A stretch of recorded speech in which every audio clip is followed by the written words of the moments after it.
70 year female. I have year left நீ.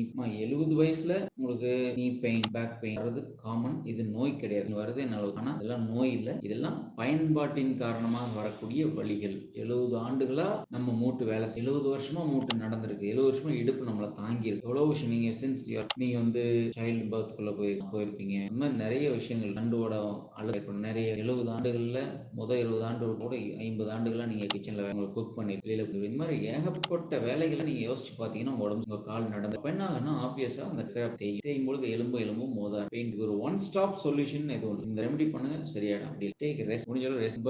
குறிப்பா என்னன்னா ரொம்ப கொஞ்சம் ஓல்டு ஒரு 50-60 வயசுக்கு மேலதான் they push themselves to be fast. எனக்கு கொஞ்சம் வயது கூடிச்சே அப்படிங்கிற மனநிலை அவங்கள அறியாமலே அவங்கள உந்தி தள்ளி வேகமா அவங்கள எல்லாத்தையும் செய்ய வைக்குது.